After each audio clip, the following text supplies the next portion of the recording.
लेकिन कहानी बताती है कि वो कहाँ फँस रही है। आपका हुँ। मन अगर कहानी के साथ है तो कहानी खुद बात करती है, आप भी कहानी से बात करते हैं और कहानी आपको गाइड करती है कि बाबा ये मेरे को ऐसा नहीं लगेगा। कई लोग कहानी ऐसे शुरू कर देते हैं और वो चलते जाएगी, ऐसा ऐसा कभी होता नहीं है। कहानी का साकार रूप वो अपने आप ही निर्धारित होता है और फिर आपका मन कहता है जिस तरह के आप व्यक्ति होंगे कि ये कहानी सही है या गलत है।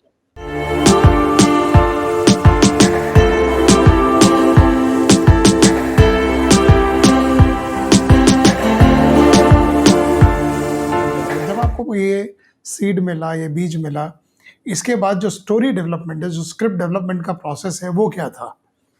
आपने जब आप मेरे एक को स्क्रिप्ट अभी तक लिखते हैं, इसको जितनी इसका रूपांतरण नहीं करते हैं, तो आप कहानियाँ क्या जो भी करते हैं? आती सॉरी मैंने कट किया, मैं समझ गया। हाँ। कहानी जो आती है, वो कहानी अपने साथ ही आती है। मतलब हुँ, आप कोई भी कहानी सुनने जाएँगे ना, तो वो कहानी अपने साथ ही सारा एलिमेंट लेके आती है। वो और बात है कि आप उसको ना रचाते-बसाते हैं।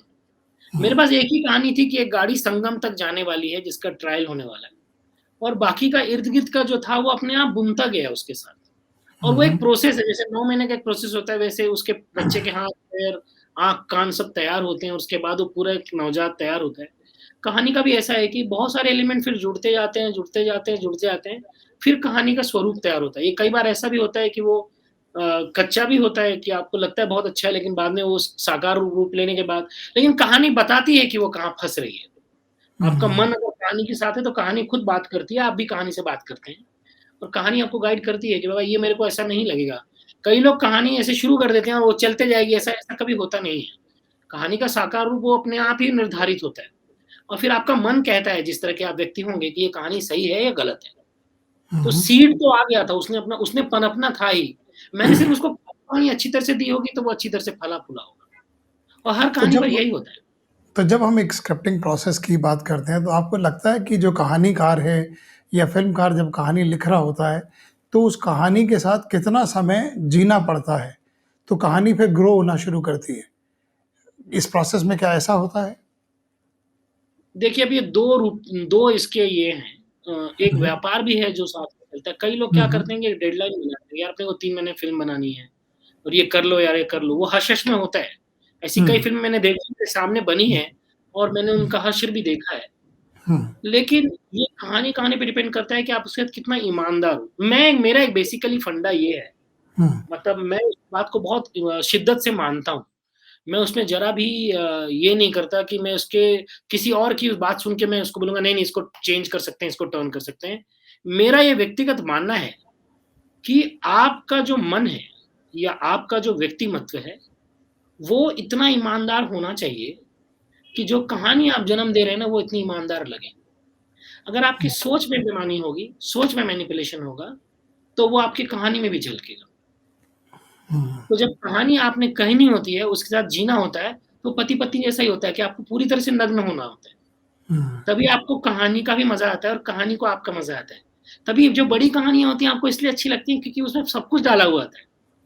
जब आप पूरे साकार रूप से देखोगे, आप गॉडफ़ादर देखो तो आपको लगता है यार इसमें हुँ, सही में न्याय किया गया है। क्योंकि वो हुँ, लोग बैठ के हर एक लाइन, हर एक शब्द पे बात हो रहा होता है।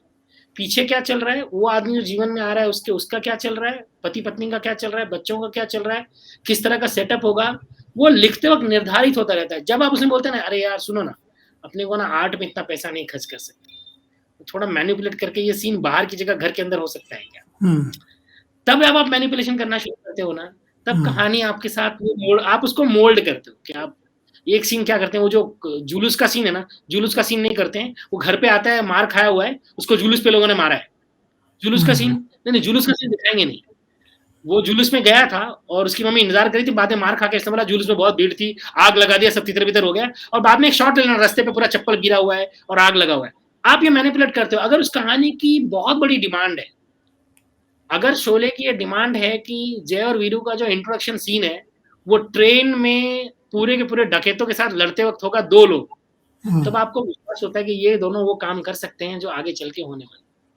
वो हुँ, सीन ऐसे भी हो सकता था कि उसने बताया मैं जेल से भाग रहे थे, मैंने उनको पकड़ लिया। ऐसे भी हो सकता है। लेकिन हुँ, जहाँ कहानी की ज़रूरत होती है, कहानी डिमांड कर रही है। हुँ, कहानी अगर वो डिमांड कर रही है, टाइटैनिक डिमांड कर रहा है कि जहाज टूट के गिरेगा ऐसे। दूर से एकदम लॉन्ग शॉट नहीं होगा कि कहाँ जहाज डूब गया पानी में। कहानी डिमांड कर रही है कि जहाज चरमरा के ऐसा टूटेगा, लोग नीचे गिरेंगे और वो पूरा का पूरा पानी के अंदर जाएगा, प्लेट-व्लेट टूटेगी, तभी उसका आनंद आएगा। जब आप ये पूरा निर्धारित करते हैं और कहानी डिमांड करता है, आप कहानी कहानी को वो देते हो, तो वो कहानी साकार रूप लेती है।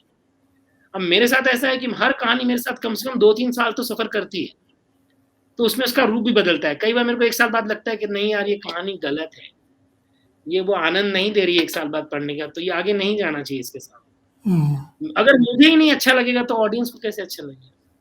अमित, आपकी जो अभी जो आप काम कर रहे हैं, ओह माय गॉड 2 के ऊपर, इसके बारे में आप कुछ बताना चाहेंगे या इसके ऊपर एम्बार्गो है कि आप बोल नहीं सकते हैं? या जो भी आप बताना चाहेंगे वो बता सकते हैं? पहली फ़िल्म से बिल्कुल अलग फ़िल्म है हुँ, और इसका factor oh my God factor है। दूसरा ये भी है कि इस बार सिर्फ़ बदलाव ये है कि इस बार कास्ट थोड़ी चेंज हुई है। इस बार पंकज त्रिपाठी जो परेश भाई रोल कर रहे थे, हुँ, वो इस बार पंकज कर रहे हैं और पूरी कास्ट चेंज है। तो फ़िल्म का पहले पार्ट से कोई लेना-देना नहीं है, हुँ, लेकिन है ओह माय गॉड ही।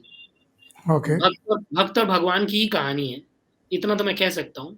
लेकिन हुँ, ये एक ऐसी कहानी है जो मुझे लगता है बहुत सालों पहले कह देनी चाहिए थी और अभी नहीं कही जाएगी ना, तो बहुत बड़ा आगे चल के बहुत बड़ा नुकसान होगा। हुँ, वो हुँ, सामाजिक फ़िल्म है और एंटरटेनिंग फ़िल्म है। वो जैसे पहली एंटरटेनिंग थी, ये भी एंटरटेनिंग है, हुँ, लेकिन एक अलग धार के साथ है ये, हुँ, जो हुँ, आदमी को एक नई वास्तविकता के साथ रूबरू कराएगी और हमारी एक धरोहर है ये, जो हम एज़ एन इंडियन जिसको कह सकते हैं कि हमारी एक बहुत बड़ी लेगेसी है, जिसको हम कहीं न टर्न करके भूल गए हैं। हम हुँ, उसको खुद ही दरकिनार करके आगे चले आए, जबकि दुनिया उसको मान रही है।